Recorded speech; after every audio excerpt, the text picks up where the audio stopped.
Nous voici proches de la fin d'année. C'est le moment traditionnel pour lancer la campagne de récolte de dons pour faire vivre TV Liberté en 2020. C'est un moment crucial puisqu'il régit l'avenir même de la première chaîne audiovisuelle alternative de France.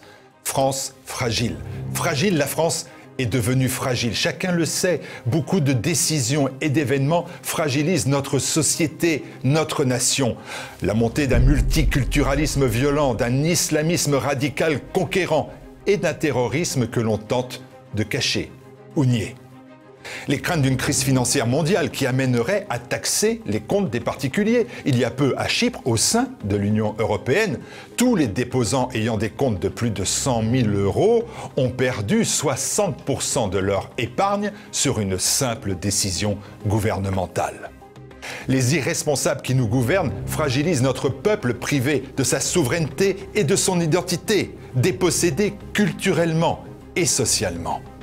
Les dirigeants français fragilisent les familles en imposant à court terme la théorie du genre et la marchandisation des corps. Ces errements s'ajoutent à la dévastation de notre environnement. Il n'y a pas de plus grand danger que de vouloir asservir totalement la nature. La France est fragilisée, de fait, elle disparaît sous nos pas, sous nos yeux. Dès lors, le rôle de TV Liberté est d'être un môle de résistance et de reconquête. Ensemble, en l'espace de 6 années, nous avons fait face au couperet de la censure qui cherche à criminaliser les idées justes et même de simples constats. Ensemble, nous avons contré la radicalisation du politiquement correct dans les médias en construisant un contrepoids puissant et indispensable. Pour le dire crûment, nous avons dit merde à la police de la pensée. Cette liberté et cette indépendance ont un coût. Mais nous touchons des centaines de milliers et même des millions de personnes chaque mois. Ensemble, nous avons tenu la dragée haute à une presse gavée de subventions, d'avantages et de privilèges. Et parmi elles, une caste médiatique qui humilie et blesse les Français, mais qui accepte sans barguigner leurs redevances audiovisuelles, 139 € par an, et leurs impôts. Ensemble. Et parce que nous sommes ensemble, nous sommes solides.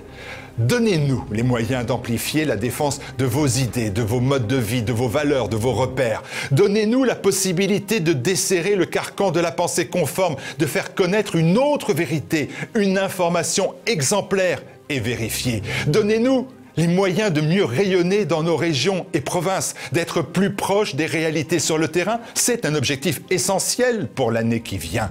Je le répète, ils cherchent à nous fragiliser. Eh bien, ensemble, parce que nous sommes ensemble, nous formons une équipe solide, une communauté réelle solide. Nous sommes solides. Alors, aidez-nous maintenant.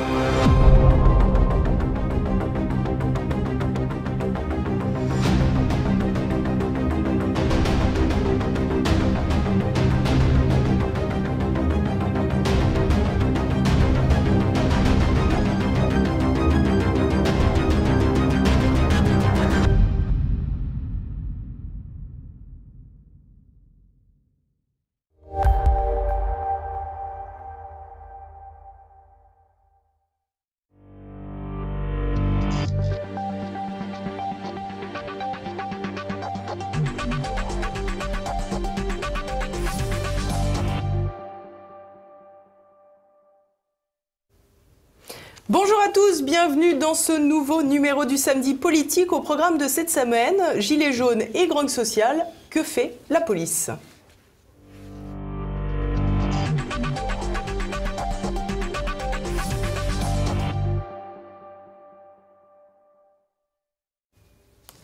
La semaine dernière, les Gilets jaunes fêtaient leur première année de mobilisation, une année de mobilisation également pour les forces de l'ordre. Avec moi pour parler de cette émission, Philippe Deveul. Bonjour monsieur. Bonjour.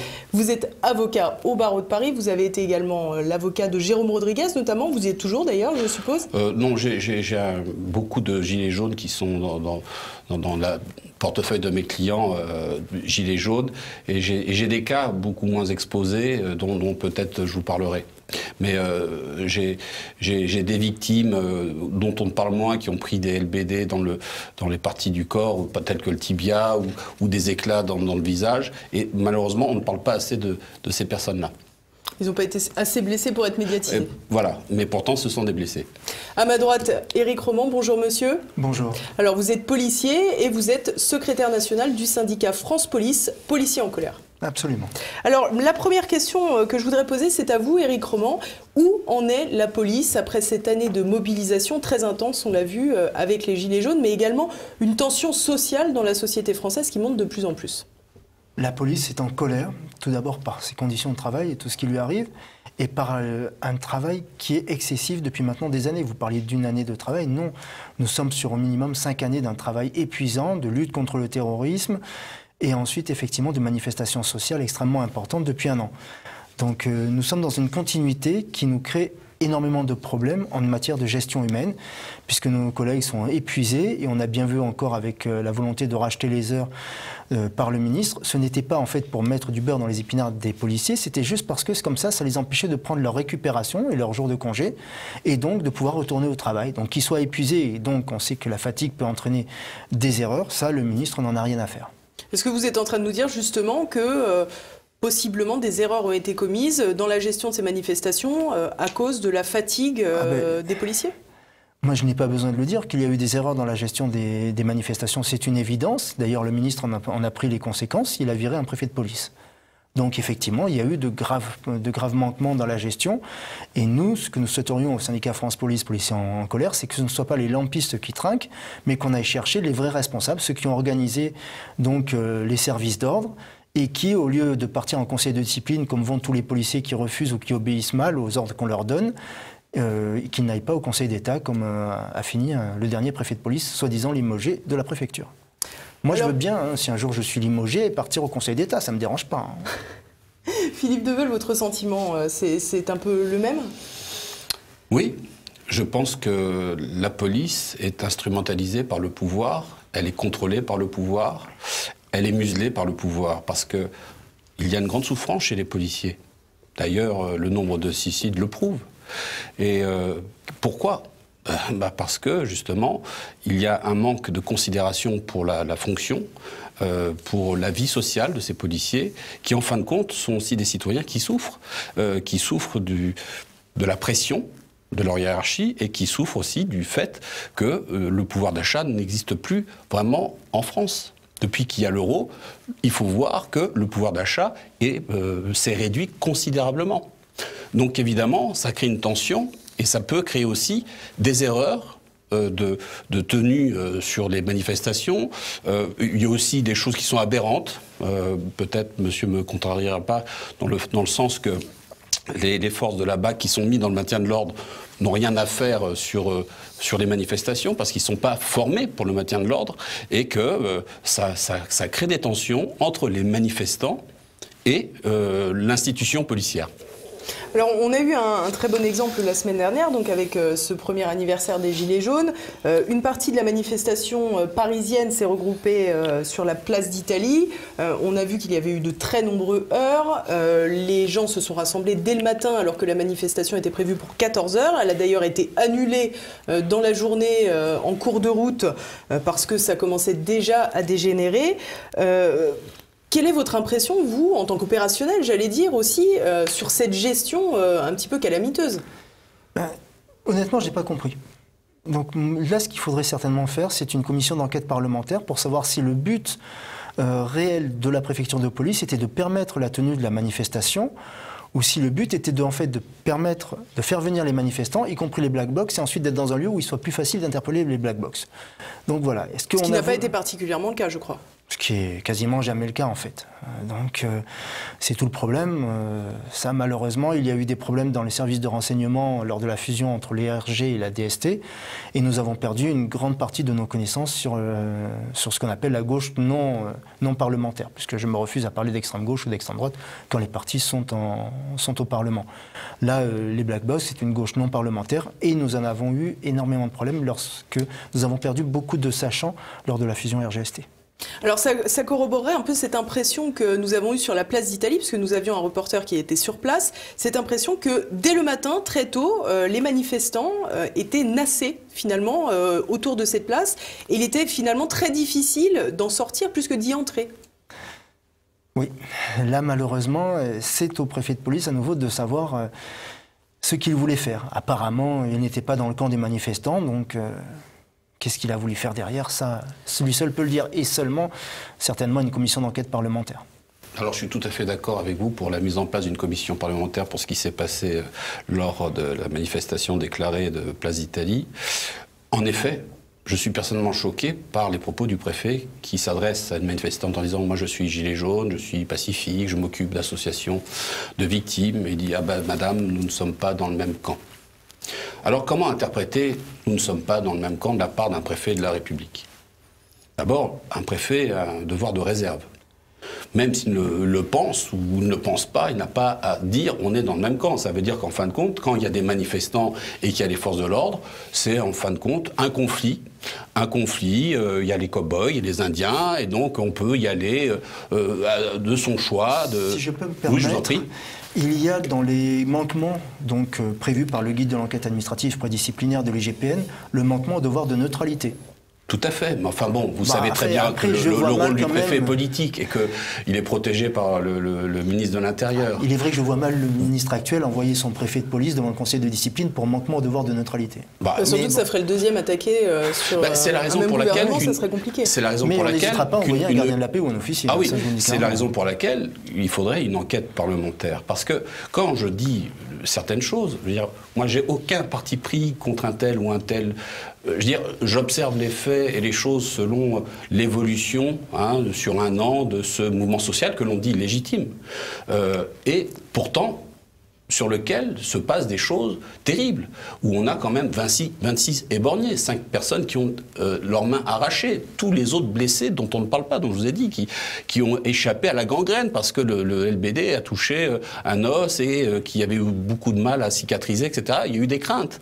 Et c'est quand même triste et malheureux d'en arriver là, dans un régime républicain, avec des gens qui sont au pouvoir, qui vous disent qu'ils sont à la fois démocrates et libéraux, et en fin de compte, on oppose un régime autoritaire. C'est la vraie question qu'on doit se poser. Pourquoi? Parce qu'en fin de compte, il y a un malentendu. Un malentendu entre le peuple et le gouvernement. Parce que le gouvernement dit, écoutez, on est élu de manière tout à fait démocratique, on a une feuille de route, vous voyez très bien, le programme qu'on a eu, tout était écrit. C'est vrai. Mais en revanche, tout était écrit, mais les propos du candidat à la présidentielle qui était Emmanuel Macron disaient, je ne toucherai pas au pouvoir d'achat des retraités. Et pourtant, il était dans le programme que justement, on allait toucher au système des retraites et aux retraités. Bon. Maître, vous croyez encore aux promesses ? Il me semblait que depuis Jacques Chirac, on avait eu quand même... Bien sûr, mais bon, c'est vrai que les promesses n'engagent que ceux qui y croient. Bon, on est tout à fait d'accord. Mais il faut essayer de savoir pourquoi on en est là. Et je pense qu'il y a un mépris. Un mépris sur le programme politique et sur le comportement du gouvernement. Et tant que le problème n'est pas résolu de manière politique, parce que pour le moment, le problème est résolu de manière autoritaire et brutale.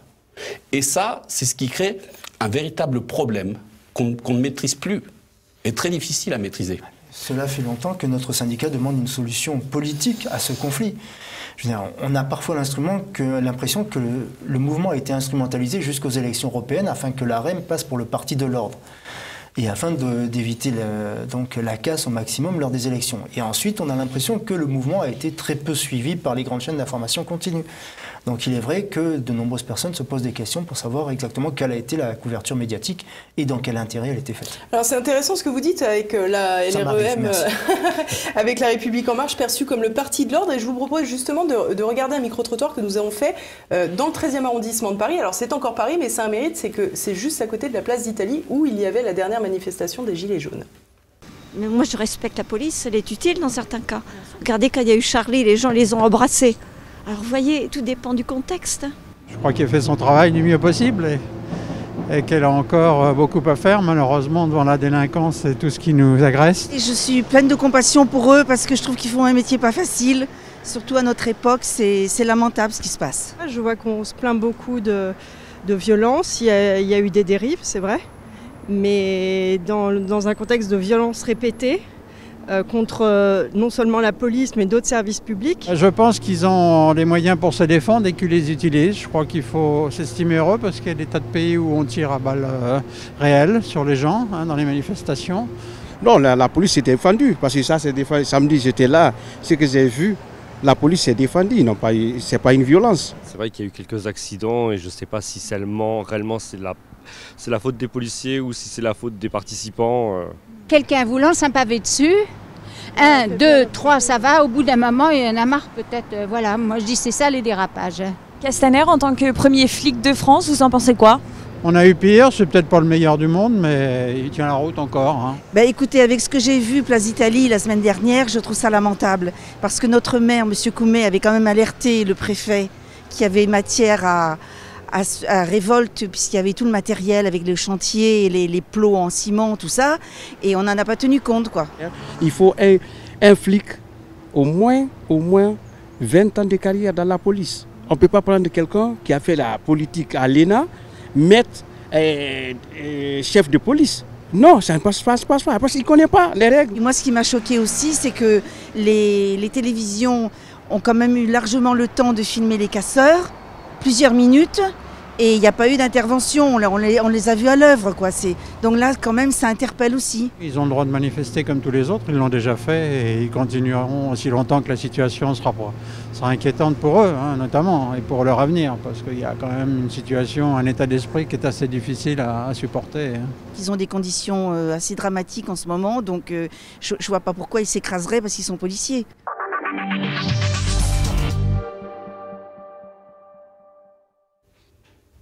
Bon, alors on peut avoir l'impression quand même que la police a toujours la cote chez les citoyens français. Mais chez les citoyens qui n'ont rien à se reprocher, nous sommes toujours très appréciés, évidemment.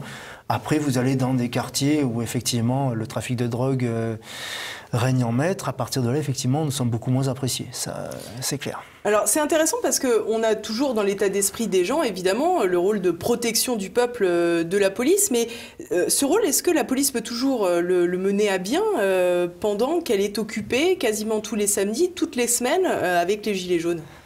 J'imagine que vous avez vu les chiffres de l'augmentation de la criminalité à Paris ou dans certaines villes comme Toulouse, où clairement, quand nous sommes pris et très occupés par les Gilets jaunes, c'est open bar pour les cambriolages, les agressions, etc. Donc effectivement, les chiffres de la délinquance sont extrêmement mauvais. Et encore pour les chiffres que vous avez, on sait bien effectivement que le ministère de l'Intérieur est spécialisé pour avoir des problèmes parfois au niveau de la calculatrice. Donc bon.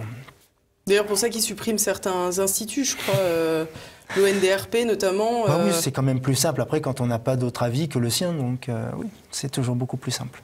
Vous, Philippe Deveul, j'imagine que vous avez une expérience pénale aussi plus globale. Est-ce que vous avez l'impression justement que la réponse à l'égard des Gilets jaunes, la réponse de la police et donc la réponse politique vis-à-vis des Gilets jaunes est bien plus dure, j'allais dire, par rapport à d'autres délinquants? Ah oui. Ah ben bien sûr, vous avez des primo-manifestants qui n'ont pas de casier judiciaire, qui sont, pendant que je vous parle, en prison. Il y a eu le procès d'un de vos collègues hier concernant ce CRS qui a jeté un pavé. Bon, le réquisitoire, c'est 3 mois de prison avec sursis. Et évidemment, dans la communauté Gilets jaunes, c'est considéré comme une justice à deux vitesses. Bon, il n'y avait pas de victimes, en effet. Mais enfin, bref, je veux dire, ce CRS aurait pu être déjà suspendu. Parce que, quand même, c'est pas dans le code de sécurité intérieure de lancer un pavé dans une manifestation. Après, il y aura d'autres jugements concernant des policiers qui s'en sont pris en en frappant des manifestants, et ça, c'est intolérable pour une police républicaine. Mais il est clair que la justice appliquée, le traitement appliqué pour les manifestants, et la plupart des cas que j'ai eus, c'était des gens tout à fait qui n'avaient pas de casier judiciaire, qui venaient pour une première fois dans une manifestation et qui se sont retrouvés interpellés, en garde à vue, déférés et condamnés. Bon, alors j'ai eu, grâce à Dieu, beaucoup de classements sans suite, mais pour certains, je n'ai pu rien faire et ils ont pris très cher avec de la prison ferme, 8 mois, donc 4 mois ferme. Mais qu'est-ce qu'on leur reprochait? Parce qu'évidemment, s'ils cassaient des magasins, non, ils les cassaient pas un magasin. J'avais un de mes clients qui avait donné un coup de pied dans un palais et qui avait surtout violé une interdiction de manifester, de venir sur Paris. Bon, Est-ce que ça méritait 8 mois de prison, 4 fermes et 4 mois avec sursis? Je ne crois pas. Donc c'est vrai qu'il y a une justice... Avec mandat de dépôt, c'est-à-dire qu'il est en prison à l'heure actuelle? Il est sorti. C'est-à-dire que ça s'était fait courant mai. Mais il a fait de la prison ferme. Il a fait de la prison ferme à Fresnes, une prison très dure. Il a fait 4 mois ferme, c'est-à-dire qu'on a réussi à demander un peu à réduire sa peine, un aménagement de peine. Donc il a fait 3 mois. Enfin, c'est quand même surprenant de 4 mois ferme. Je ne suis pas juge, mais 4 mois ferme. C'est énorme. Il n'avait pas de casier, il n'avait jamais été condamné par la justice. Donc il est sûr que vous trouvez certains délinquants de banlieue qui ont beaucoup moins pour beaucoup plus. Exactement. Ah oui, pour 20, 30, 40 faits et qui ne prennent pas de Exactement, donc c'est intolérable, cette différence d'application de justice. Et d'ailleurs, il faut revenir aux faits. Madame Belloubet, ministre de la Justice, va signer cette circulaire du 22 novembre 2018 en demandant aux magistrats du parquet et aux magistrats du siège, qui sont complètement indépendants, en théorie, et par le droit, puisque c'est l'autorité judiciaire. Elle demande une justice rapide et quasiment exemplaire sur les manifestants des Gilets jaunes. Et ça s'applique, et ça marche. Alors pourquoi maintenant il y a moins de manifestants? C'est comme dans un conflit. À force de frapper, à force de faire la répression, les gens sont moins motivés. Et c'est normal, parce que compte tenu des blessés, des risques, regardez ce qu'on a vu Place d'Italie. N'oubliez pas les violences commises par certains des manifestants aussi qui, à partir de là, font que les autres manifestants honnêtes ne vont pas là. Et c'est pour ça qu'il y a d'autres manifestations où tout se passe bien, ceux de déclaration. Il y a des manifestations qui se passent très bien, mais attention, c'est pas parce qu'une manifestation est déclarée que tout se passe bien, parce qu'on a vu des nassages, des gazages dans des manifestations déclarées. Ça s'était déjà produit place de la République. Que notre syndicat a dénoncé également. Voilà, et ça, c'est pas tolérable. Mais enfin, bref, on va pas refaire le cours de l'histoire des Gilets jaunes sur un an, mais je ne sais pas ce qui va se passer, parce qu'en fin de compte, arrive une date de convergence le 5 décembre. Et là, toutes catégories sociales vont se retrouver dans la rue pour faire... On y reviendra un peu plus tard dans l'émission, si vous voulez bien. Voilà, mais si vous voulez, cette répression policière, qui est instrumentalisée par le gouvernement, cette répression judiciaire, ça fonctionne. Au bout d'un moment, les gens se disent on n'a pas envie d'être blessé, c'est vrai, parce que n'importe qui va sur la manif, c'est pas normal, on se prend un tir de grenade dans l'œil, on est borgné, je veux dire, c'est quand même très grave. Ça change votre vie. C'est épouvantable. Ensuite, vous risquez d'être interpellé et aller en garde à vue. C'est pas agréable, la garde à vue. Moi, je peux vous dire, quand je parle, par exemple, des nassés, de ceux qui ont attaqué la salle Pétriard le 1er mai, des gens qui venaient manifester, qui venaient de province, des gens tout à fait corrects, qui se sont retrouvés nassés et interpellés et mis en garde à vue parce qu'ils étaient là, pas au bon endroit, au bon moment, et s'étaient réfugiés dans l'hôpital pour éviter justement les gaz lacrymogènes et qu'il y avait des voltigeurs. Pardon, voilà, et il y avait du matraquage, et d'ailleurs ils se sont fait interpeller, donc ils ont été interpellés de manière assez brutale. Écoutez, c'est intolérable. Dans une démocratie, dans un cadre républicain, c'est intolérable. Donc voilà, je veux dire, donc au final, cette répression fonctionne. C'est comme dans un conflit, en fonction de votre tactique, votre stratégie, vous faites reculer l'ennemi ou vous le faites replier. C'est ce qui se passe. Alors, il y a peut-être un autre élément également avec cette répression relativement dure, c'est que les conditions sont peut-être mises en place pour pouvoir faire accepter cette répression particulièrement dure voulue par le pouvoir. Et j'aimerais qu'on revienne justement, il y a une dame dans le micro-trottoir qui l'évoquait, j'aimerais qu'on revienne sur ce qu'avait dit le maire du 13e arrondissement avant la manifestation. Je m'interroge sur le choix de la place d'Italie qui était le lieu de 3 chantiers très importants.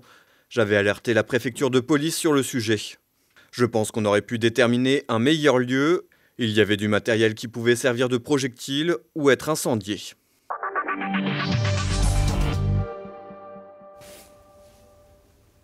Alors j'allais dire, c'est pas une première parce que sur les Champs-Élysées, au tout début des manifestations, au mois de novembre, au mois de décembre, je peux le dire parce que précisément j'y suis allée pour voir de mes yeux vus, j'allais dire, et il y avait exactement la même chose avec énormément de barricades, de plots de chantiers, de barrières, et évidemment très rapidement ça a été utilisé par les manifestants ou Black Bloc.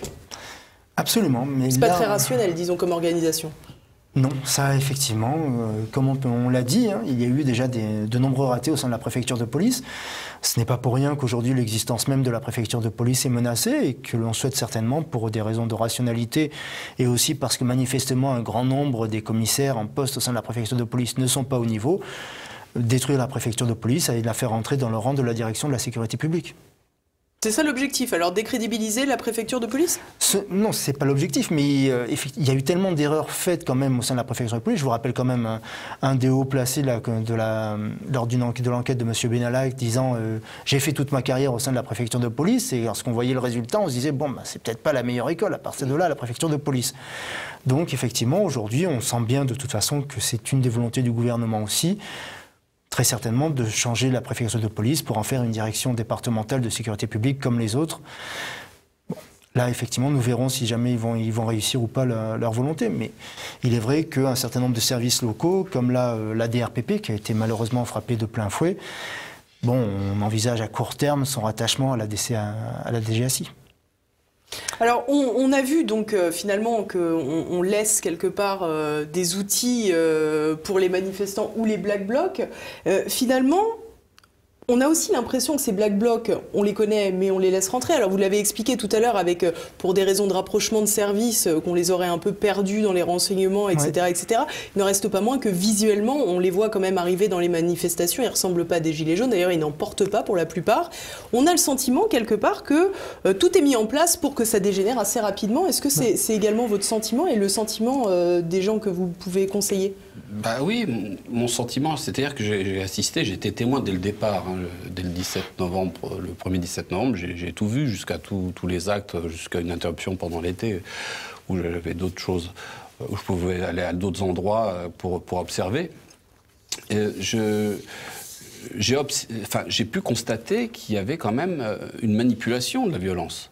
C'est-à-dire que avenue de la Grande Armée, à l'acte 2, par exemple, ou l'acte 3, mais je dirais plutôt l'acte 2, il y avait des violences avenue de la Grande Armée, avec les commerçants qui étaient là. Et il y avait des CRS qui étaient à 100 mètres, des gens violents, qui avaient soit des gilets, pas de gilets. Enfin bon, ça ressemblait plutôt à des gens qui avaient l'habitude de casser, comme on voit après les matchs de foot, etc., qui venaient là pour s'éclater. Hein.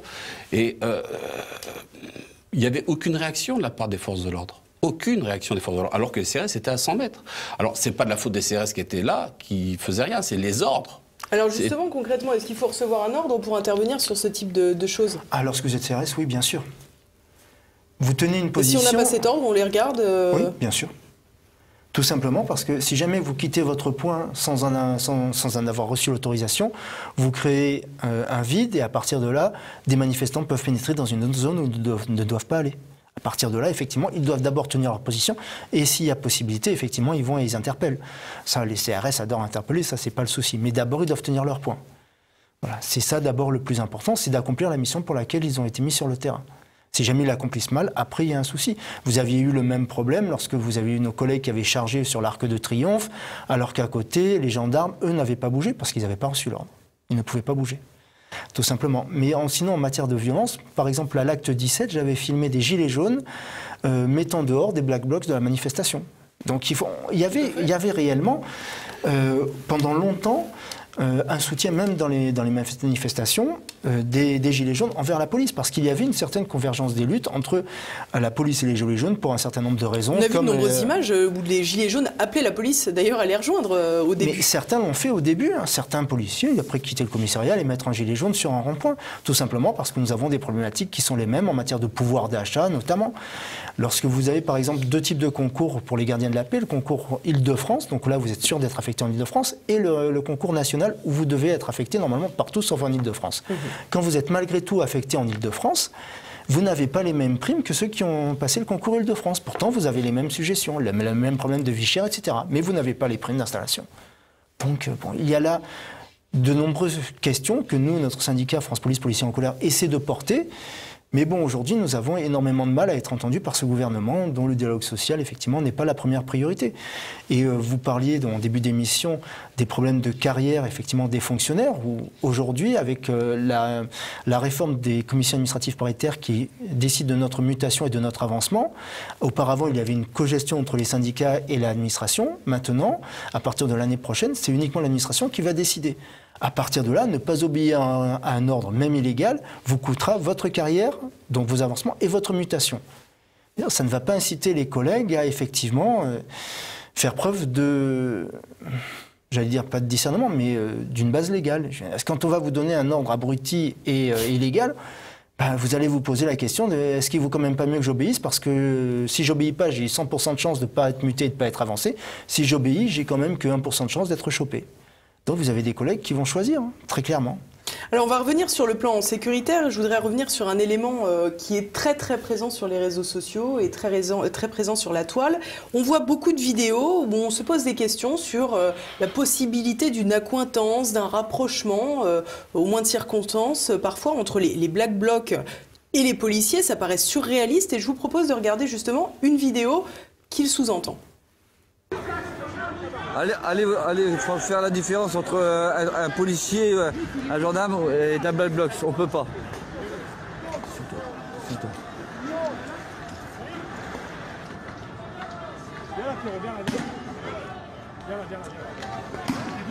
Voilà, encore une là. Là, tous. Voilà. Un caillou à la main, regardez, un caillou à la main. Un caillou. Regardez le caillou à la main.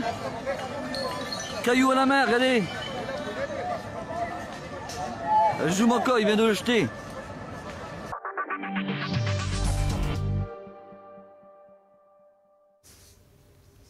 Alors justement, on parlait tout à l'heure du procès de ce CRS qui avait jeté un pavé. Là, on est face à un policier qui visiblement a un pavé. On se doute que s'il l'a ramassé, c'est pas forcément pour le ranger et reconstruire le trottoir. C'est quand même un peu surprenant, ça. Il peut le ramener pour différentes raisons. D'abord, ça pouvait être une pièce à conviction. Apparemment, ça ne l'était pas s'il l'a jeté derrière. Mais après, vous pouvez avoir plusieurs raisons. Lorsque vous pouvez très bien aussi avoir un pavé dans la manifestation pour vous approcher au plus près de la personne que vous souhaitez interpeller afin de passer pour. Puisque nous, vraiment... Donc il y a clairement un jeu de rôle. Vous avez... lorsqu'il y a une manifestation, nous n'allons interpeller tout d'abord que s'il n'y a aucun risque derrière pour que l'interpellation dégénère. C'est pour ça que nous avons eu, par exemple, un reportage qui avait été bien fait chez un de vos concurrents de la presse écrite, qui montrait que les policiers avaient suivi pendant plusieurs heures une personne qui s'en prenait à différents éléments, qui avait brûlé une Porsche, etc., durant une manifestation. Parce qu'ils ne pouvaient pas l'interpeller avant, parce qu'ils n'étaient pas en complète sécurité, à la fois pour eux et la personne qu'ils allaient interpeller. Donc parfois, pour s'approcher, il faut effectivement avoir l'air d'une personne qui manifeste. Donc c'est pour ça que vous avez parfois effectivement des fonctionnaires qui ressemblent aux manifestants qu'ils vont interpeller. Votre sentiment? Alors bon, c'est une manière de défendre votre corps, ce qui est tout à fait légitime. Mais moi, non, je dis... Je reste syndicaliste. Voilà, je pense que c'est scandaleux. Pourquoi? Parce que si l'on met des policiers en tenue de Black Bloc, qui ont des pavés, des cailloux, et qui jouent le rôle de Black Bloc pour attiser, pour exciter, pour montrer de la violence, et qui donnent la légitimité ensuite au préfet de police en disant « Regardez, quelle violence, c'est pas possible ». On annule la manifestation. Là, c'est très grave. Et c'est ce qui légitime une commission d'enquête parlementaire pour savoir les tenants et les aboutissants. N'oubliez pas qu'il y a eu des manipulations, parfois, du corps de la gendarmerie par des préfets. Je pense au préfet Bonnet lors des paillotes en Corse qui ont prouvé la culpabilité d'ordres illégaux de la part du préfet Bonnet. Bon. Donc, moi je pense que lorsqu'on voit ça, ça nécessite une enquête très sérieuse pour connaître la vérité. Autre chose, j'ai vu aussi, vous ne l'avez pas montré, mais j'ai observé un manifestant avec une veste très caractéristique et des gants caractéristiques, qui était avec les gardes mobiles et qui s'est retrouvé devant la stèle du maréchal Juin à casser la stèle du maréchal Juin pour en faire des débris et pour pouvoir les utiliser. Donc ça nécessite une enquête. C'est très grave, parce que c'est une manipulation qui est faite et avec l'autorisation du pouvoir, du préfet, donc du ministre. Et là, c'est très grave.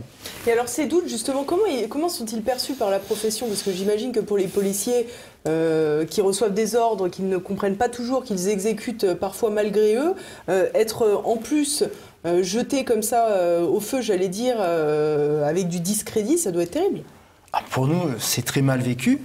Notamment dans les familles, puisque nous avons eu de nombreux collègues qui, lors des fêtes de l'année dernière, puisque on a fêté les 1 an, donc les fêtes de fin d'année de l'année dernière, et encore ça va repartir dans un mois, étaient très mal reçus dans leur famille par le frère, le cousin, la sœur, etc., qui étaient allés manifester, qui avaient été gazés, et qui revenaient, mais ils font quoi tes collègues, ou t'étais où, etc. Donc on a eu des soirées de réveillon qui ont été particulièrement animées. Donc effectivement, c'est quelque chose là aussi qu'on vit très mal, mais tout à l'heure j'avais parlé dans le cadre d'interpellation, où là effectivement, mais jamais dans le cas d'aller exciter des gens, etc. Là ce sera un travail de barbouze, et ce n'est pas du tout ce que fait la police nationale. Donc là, il faut aller chercher ailleurs si effectivement cela a eu lieu. Alors on va revenir, pardon, excusez-moi, sur les violences policières, dont vous avez déjà évoqué certains contours. Lors du dernier acte, un gilet jaune a été blessé. On va regarder justement, ça va me permettre de reprendre mon souffle, l'attaque dont il a été victime. Ouais. Toute la place, il y a que bien sûr quoi. Engin de chantier. Mais voilà, il faut venir sur une place qui est en chantier avec les outils de chantier quoi. Ah oui. Ah mais entièrement raison. Je suis pas exprès. Ne me dis pas que la ville de Paris savait pas qui. Ça va? Derrière celui-là, c'est bon, j'ai. Vas-y, assieds-toi là.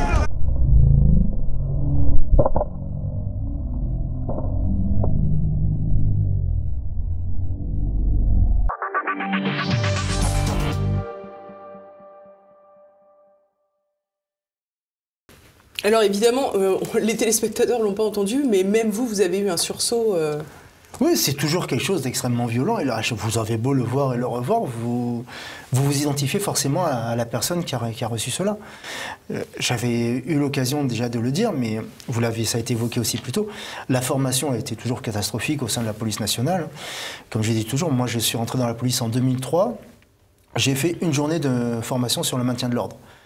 Et même moi, j'aurais pu être envoyé avec certains de mes collègues qui n'ont pas eu du tout de formation de maintien de l'ordre et qui ont été envoyés dans les DAR au départ. Comme je dis souvent... Dans les, pardon ? Dans les DAR, les détachements d'action rapide, qui étaient les premières tentatives pour interpeller en masse. Et je disais, les collègues, leur formation au lancer de grenade, c'était de voir le formateur pendant 3 heures.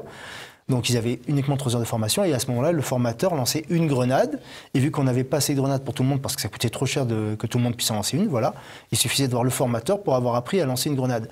Donc bien sûr, c'est extrêmement léger comme formation, on a des problèmes énormes, et comme je dis, là, très certainement, en fait, la personne qui a reçu le projectile n'était pas la personne visée. Mais lorsque le moment où... du moins, il faut l'espérer, parce que visiblement, c'est pour ça que je dis très certainement. Hein, donc là, Mais en fait, entre le moment où le fonctionnaire appuie sur la queue de détente du LBD et où le projectile atteint sa cible, il se passe entre 0,5 à 1 seconde et demie, 2 secondes. Et ce laps de temps, en fait, peut permettre à une personne de faire un pas de côté. Et le projectile, à ce moment, rate la personne qui était visée et peut alors aboutir sur l'autre personne. Et c'est comme ça qu'on a eu un certain nombre d'accidents, malheureusement. Alors là, visiblement, il s'agissait d'une grenade MP7, un nouveau modèle, enfin celui dont on n'avait pas encore entendu parler, parce qu'on parlait des LBD et des grenades Bli F4. Donc là, ce serait une grenade MP7 qui, normalement, doit se tirer avec une trajectoire en cloche. Là, on voit très bien que c'est un tir tendu. Et ce qui est proscrit par le code de sécurité intérieure. Ça doit être des tirs qui doivent faire une sorte de mouvement en hauteur, de lobe. Hein. Précisément, parce que c'est une grenade lacrymogène, donc le but n'est pas de toucher quelqu'un. Ça va être lobé, pas en tir tendu. Et là, on s'aperçoit, c'est en tir tendu. Alors, prouver qu'il a tiré délibérément, ça va être très difficile. Il y a une enquête qui a été ouverte à l'IGPN, et d'ailleurs, la victime n'a pas souhaité donner son témoignage à l'IGPN pour justement rejeter, si vous voulez, tous les classements sans suite et le manque de transparence sur ces enquêtes. Alors, c'est vrai que sur les 350 environ enquêtes, il y a eu 150 classements sans suite. Ça devient suspect. J'accuse pas les fonctionnaires, mais quand même, ça devient suspect qu'il y ait un tel volume de classements sans suite, parce que c'est pas normal. On veut connaître la vérité, on veut savoir ce qui s'est passé. Peut-être que le fonctionnaire n'a pas volontairement visé, peut-être qu'il l'a fait volontairement, et tout ça, ça crée vraiment une frustration. Et alors qu'on comprenne bien, quand c'est un classement sans suite, on comprend ce qui s'est passé, ou on dit tout simplement non, circuler, il n'y a rien à voir? Là, il faudrait rapprocher ce chiffre en fait du nombre de classements sans suite sur les affaires générales. Et effectivement, on a un grand nombre d'affaires de classements sans suite parce que que ça peut être pour différentes raisons, soit on n'a pas trouvé l'auteur des faits, ou alors les faits ne sont pas suffisamment caractérisés. Vous avez des personnes qui déposent plainte pour tout et n'importe quoi, donc pour des choses qui ne sont pas pénales, etc. Donc là, il faut voir effectivement dans les 150 plaintes qui ont été rejetées, je suis sûr qu'il y aura des universitaires qui vont se pencher sur la question dans les années à venir, donc on saura exactement ce qu'il y a eu. Mais là, pour l'instant, bon, il est vrai que l'IGPN n'est pas un service que je porte particulièrement dans mon cœur. Donc on attendra de voir. Il y a certainement une réforme à faire. L'IGPN ne devrait plus être commandé par des commissaires et de police. Oui, c'est problématique justement, j'allais dire, parce qu'on est jugé parti finalement. Donc là-dessus, il faudrait certainement effectivement mettre soit un magistrat, soit plus certainement un préfet. Il y a déjà un magistrat, parce qu'il y a une double enquête. Il y a l'enquête administrative faite par vos collègues et il y a l'enquête pénale faite par le parquet. Mais l'un et l'autre... Et qui détache l'IGPN pour faire l'enquête judiciaire. Et l'un et l'autre dépendent du pouvoir exécutif.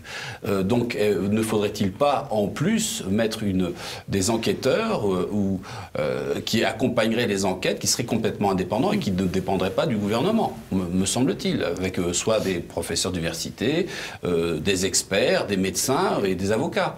Je pense que cette institution est perfectible, parce que compte tenu de ce qui s'est passé et de ce que l'on a vu, ça ne peut pas durer comme ça. C'est pas possible, parce qu'il n'y a plus de confiance. Et les gens le disent sur les manières, police partout, justice nulle part. Et ça devient un slogan national. C'est le même slogan qui est à Montpellier, qui est à Calais, qui est à Lille, qui est à Lyon.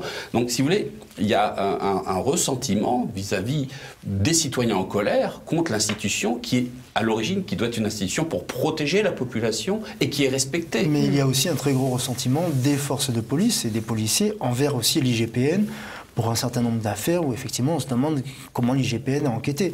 Donc, mais alors justement, sur ce point, c'est intéressant, parce que est-ce que c'est pas tout simplement le ministère de l'Intérieur qui veut donner des gages quelque part à un moment où on a parlé beaucoup de violences policières et qui a voulu montrer que si violence il y avait eu, il y aurait une enquête et que toute la lumière et la justice seraient faites? Vous oubliez en fait une partie très importante. Beaucoup de Français encore ignorent que lorsque vous avez une plainte pénale, même si elle n'aboutit pas, vous pouvez avoir une procédure administrative contre le fonctionnaire et derrière une enquête et une sanction. Donc, et là, parfois, les enquêtes sont faites, mais n'importe comment, alors par la chaîne hiérarchique locale, ou par le SDSE à la préfecture de police, ou par l'IGPN. Moi, je vais vous dire, j'ai été accusé de faits que je n'avais pas commis par ma hiérarchie parce qu'il fallait se débarrasser de moi. J'ai été condamné... C'est la joie du syndicalisme? C'était avant que je sois délégué syndical. Donc, mais là, moi, j'ai été condamné tout simplement pour avoir refusé des ordres illégaux coordonnés par le célèbre commissaire d'Agde, le commissaire Fétard, celui qui roulait à contresens sur les voies de bus en étant bourré, qui a écrasé un cycliste en arrondissement, etc. Donc vraiment un commissaire, et qui est toujours dans la police, lui. Hein. Donc apparemment, quand vous voyez... Donc il y a vraiment 2 poids 2 mesures, et on se pose des questions. Et effectivement, le problème de la procédure administrative fait que nous allons avoir beaucoup de collègues qui vont être condamnés au niveau administratif, alors qu'effectivement, il n'y avait pas de faute pénale, et souvent, ils étaient innocents aussi en matière administrative. Moi-même, j'ai fait annuler ma sanction au tribunal administratif qui a bien dit qu'il n'y avait aucune preuve de ce que j'avais fait. Mais quand l'administration ensuite veut votre peau, elle arrive toujours par tous les moyens. Et un certain nombre de collègues donc risquent de partir en procédure administrative suite à ce qui s'est passé chez les Gilets jaunes, alors qu'ils n'auront effectivement rien fait, mais on arrivera quand même à les faire tomber pour ça. Bon, je vois que vous aviez un bon avocat. Donc c'est vrai, c'est qu'il y a deux poids, 2 mesures. Et en fin de compte, c'est qu'il y a quand même une collusion du pouvoir avec les policiers qui sont plutôt favorables, dévoués, et puis des sanctions vis-à-vis de policiers qui aimeraient justement respecter le droit, la loi, et il y a un tri qui est fait. Et ça, c'est inacceptable. Et l'injustice, elle est à tous les niveaux, aussi bien pour le gilet jaune qui est interpellé, mis en garde à vue, déféré, et qui est condamné à de la prison ferme. Et puis, la justice qui prend son temps, ou qui est plutôt clémente, vis-à-vis de l'institution. Tout ça parce que il y a une sorte de connexion entre les pouvoirs pour justement étouffer ou mater ce mouvement social que l'on dit légitime. C'est une certitude. Alors maintenant, moi je ne sais pas comment vont évoluer les choses, mais en agissant de cette sorte, on est en train de détruire les institutions. À mon avis, je pense que le président Macron a abîmé la Ve République de manière très sérieuse, déjà en violant la séparation des pouvoirs, et que ce ne sera pas sans conséquences politiques très importantes. Et dans ce cadre-là, toujours, vous avez par exemple le défenseur des droits qui a demandé une enquête sur la préfecture de police depuis le 2 avril donc de cette année. Enquête qui n'a toujours pas démarré parce qu'elle met en cause effectivement un certain nombre de commissaires de la préfecture de police. Donc pour l'instant, l'enquête est étouffée. Donc c'est là aussi au ministre de faire quelque chose parce qu'effectivement, même son secrétaire d'État pour aujourd'hui être touché. Il a peut-être fait quelque chose justement. Ouais. Si à ce moment-là, il l'aurait tout fait, donc ce qui resterait quand même assez grave. Donc c'est quand même le défenseur des droits, c'est quand même une autorité constitutionnelle. Donc effectivement, là, est-ce qu'il n'y a pas aussi des choses à améliorer? Est-ce que lorsque ces avis n'ont pas forcément une force de loi et ne peuvent pas s'appliquer d'eux-mêmes, il y a certainement encore des réformes à faire dans le but d'atteindre une société plus démocratique dans notre pays. Oui, mais alors justement, si je vous suis bien, finalement, ce 2 poids 2 mesures que tout le monde peut plus ou moins constater, cette répression assez forte à l'égard des Gilets jaunes et souvent moins sur des cas parfois même plus violents. On a vu à Chanteloup-les-Vignes, notamment dans les émeutes de banlieue, où je crois qu'il y a eu un blessé du côté des émeutiers, mais pas plus. On a le sentiment effectivement que les ordres... Il a dû tomber en fuyant la police. Hein, donc ça pas les ordres du ministère de l'Intérieur sont quand même très très différents selon les situations. Et finalement, est-ce que c'est tout simplement pas parce que le ministère de l'Intérieur, comme le gouvernement, comme le président de la République, a été très inquiet par cette montée des Gilets jaunes? Vous n'allez pas avoir les mêmes conséquences si jamais vous pratiquez ce qui s'est passé, la violence qui a été utilisée contre les Gilets jaunes, si vous l'utilisez en banlieue. Là, en banlieue, vous allez avoir des émeutes, vous allez avoir des accusations de racisme, etc. Et ça, le gouvernement ne peut pas le faire parce que dans le biais des élections qui vont venir, il va avoir besoin effectivement d'un réservoir de vote qui est dans ces cités. Parce que derrière, il espère être au 2e tour contre le Rassemblement national. Donc effectivement, il prévoit un certain nombre de choses. Ils achètent la paix sociale en se disant, bon, ça va tenir et ça votera bien à un moment. Tandis que... c'est la devise de ce gouvernement, c'est fort avec les faibles et faible avec les forts. Donc c'est une devise. Ouais. Donc c'est une méthodologie, un régime autoritaire face à la contestation. Parce qu'en fin de compte, le problème, il est politique. Et on ne propose qu'en fin de compte une méthode violente parce que ces primes d'activité, cette défiscalisation d'heures supplémentaires, ces 17 milliards qui ont été un grand cadeau, c'est pas ça ce qu'il faut. Parce qu'en fin de compte, pour la prime d'activité, ça concerne simplement quelques salariés qui ont le SMIC et qui doivent remplir toutes les cases pour obtenir ces 100 € par mois. Et ça ne touche pas toute la population. Donc le problème, il est fondamentalement politique. On vous a dit, on fait un grand débat qui a coûté 12 millions d'euros au passage, qui est un débat arrangé. En fin de compte, on va choisir, sélectionner les personnes qui vont intervenir avec le président de la République, qui a un talent de faire des discours comme on fait des pièces de théâtre. Mais ce qu'il y a de son intelligence. Oui, mais non, mais c'est une forme d'intelligence. Mais c'est peut-être pas une intelligence pratique, parce qu'à la place d'un grand débat, il faudrait un grand chantier. Parce que ce qui se passe, c'est que les gens n'y arrivent plus. Les gens qui travaillent n'arrivent plus avec un salaire à vivre décemment. Alors on vous dit, mais oui, mais en France, vous vous rendez compte, regardez dans les autres pays comment ça se passe. Ah bah c'est sûr qu'en Afghanistan, ça se passe moins bien. Mais quand même, la France est un pays qui est une image, qui a acquis des droits au fur et à mesure de son histoire. Il ne faut pas oublier que dans le bloc de constitutionnalité, il y a le préambule de la Constitution de 1946 qui avait un caractère social. Et que le social fait partie de notre histoire politique et juridique, et que ce volet social est mis à l'écart, qu'on est dans une forme de volonté d'ubériser la société pour pouvoir rentrer dans le concert de la politique imposée par l'Union européenne et du mondialisme. Alors que non, c'est pas ça. Les gens demandent autre chose. Et c'est là où il y a, à mon avis, un écart énorme entre la colère populaire et le gouvernement qui est en place. Alors, on ne peut pas assister à un tournant, ce fameux 5 décembre qui arrive à grands pas, parce qu'on a vu une manifestation de pompiers il n'y a pas très longtemps, où la police a parfois dû s'opposer aux pompiers, justement avec certains débordements. Si le 5 décembre, on se retrouve dans la rue avec des policiers qui encadrent une manifestation avec des policiers, ça risque d'être compliqué. Oui, enfin, bon, ça nous est déjà arrivé, on arrivera à gérer la chose. Mais effectivement, nous serons nombreux à manifester encore le 5 décembre pour effectivement préserver nos retraites. C'était l'un de nos gros sujets qui ont fait notre dernière manifestation unitaire. Mais il est vrai que là, on sent déjà poindre effectivement les rivalités entre syndicats représentatifs. Et on sent bien qu'effectivement, chacun déjà joue sa carte par rapport aux élections dans 3 ans. Donc, Il y a déjà un souci au niveau de la police pour cette manifestation-là et pour savoir qui va vouloir participer. C'est une manifestation qui risque d'être quand même originale, puisque visiblement il y a certains gilets jaunes qui vont être mobilisés avec certains policiers, donc finalement des gens qui se seront opposés le samedi pour marcher ensemble ce jeudi 5 décembre. Mais comme on l'a dit plus tôt, certaines des revendications des gilets jaunes étaient bien sûr acceptées par les policiers. Le problème du pouvoir d'achat est crucial au sein de la police nationale.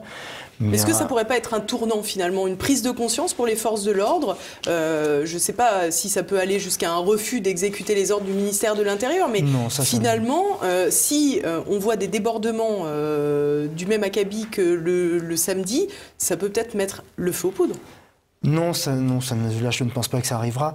Là, pour nous, le plus important, c'est un certain nombre de problèmes internes à la police que nous allons encore essayer de solutionner, mais où le gouvernement ne veut pas parler, ne veut pas nous recevoir. Pourtant, nous, France Police, on essaie un maximum d'être dans le dialogue, mais ils ne veulent pas. Nous allons avoir une réforme là des cycles de travail. Si nous sommes d'accord pour le cycle de 2-2-3 tel qu'il est prévu par le gouvernement, nous ne sommes pas en faveur d'un cycle de 12 heures. Parce qu'est-ce que vous imaginez, vous travaillez pendant 12 heures, de 18h30 à 6h30 du matin, en étant dans la police, à devoir multiplier les interventions les unes après les autres, ou même en journée, si vous êtes à la brigade du périph' à gérer les accidents sur le périphérique parisien pendant 12 heures. Nous allons avoir des morts, donc bien sûr que non.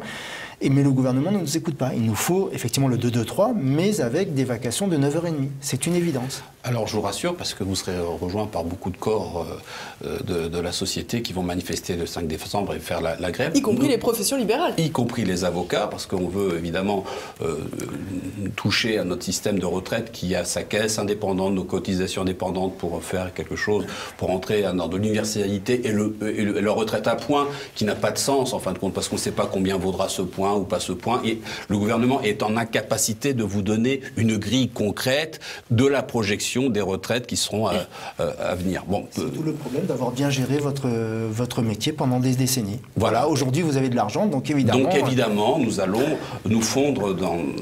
Pourquoi pas, mais ça veut dire c'est très opaque. Et Monsieur Delevoye ne donne pas, je veux dire, je l'écoute, mais je ne comprends pas ce qu'il veut. Donc peut-être que je devrais me former à son discours, parce que je n'arrive pas à comprendre qu'est-ce qu'il va offrir aux gens pour leur retraite. Je sais qu'il veut y avoir un régime universel avec un point, mais d'après ce que l'on sait, c'est que le point est variable. Il y a eu un système en Suède et le point varie selon les années, selon les budgets, etc. Ce qui est grave, parce que combien même on a des systèmes de retraite différents, de toute façon, le système des retraites est perfectible. Quoi qu'il arrive, qu'on soit de droite ou de gauche, on peut toujours proposer un régime de retraite adapté à chaque profession, à la pénibilité et à l'âge, etc. Il n'y a aucun souci là-dessus. Mais d'imposer comme une oukase un système où l'on ne comprend rien, c'est normal que les gens manifestent. Mais vous ne pourrez pas prédire votre revenu, et à partir de là, comment allez-vous emprunter quand vous aurez 60 ans? Mais on ne sait pas, même dans la profession libérale, on ne peut pas, c'est pas une entreprise où on fait des investissements pour savoir quel sera notre chiffre d'affaires, etc. Il peut y avoir des bonnes années, de moins bonnes années, enfin, c'est tout à fait logique. Mais il y a une surdité du gouvernement. Donc, on ne va pas faire un débat sur la réforme des retraites. Non, je vais revenir tout de suite au sujet qui nous intéresse, c'est comment obtenir la possibilité de négocier avec des gens qui ne veulent pas négocier. C'est pas par la violence. C'est pas en faisant des groupuscules révolutionnaires et pendre les gens à des arbres qu'on y arrivera. Non, c'est pas ça. Je comprends la colère, et moi-même je suis en colère. Mais il faut raison garder. Je crois que si on veut vraiment arriver à quelque chose, ce sera le nombre. Si on se trouve plusieurs millions de citoyens en colère dans la rue, je pense qu'on obtiendra la possibilité de négocier et de proposer des choses concrètes et des changements. Mais si ce n'est pas le cas, ça va continuer et il n'y aura pas de résultats escomptés. En parlant de nombre, je vous rappellerai que le syndicat France Police donnait un chiffre de participation aux journées Gilets jaunes bien plus important que le ministère, selon les différents actes, parce qu'effectivement, nous avons fait un comptage indépendant, en comptant aussi bien ceux qui manifestaient que ceux qui étaient sur les ronds-points et autres. Donc là, effectivement, il y avait encore une grande différence. Donc il suffira de minimiser les chiffres du 5 décembre, si je lis en toile de fond ce que vous êtes en train de nous expliquer. On essaiera de faire un comptage, mais ce ne sera pas facile. Bon, ce sera le mot de la fin. En tous les cas, merci beaucoup, messieurs. Merci Eric Roman, merci Philippe Deveul. Merci à tous de nous avoir suivis. Comme chaque semaine, je vous le répète, il faut partager, liker, commenter cette vidéo et vous abonner à la chaîne TV Liberté. À la semaine prochaine.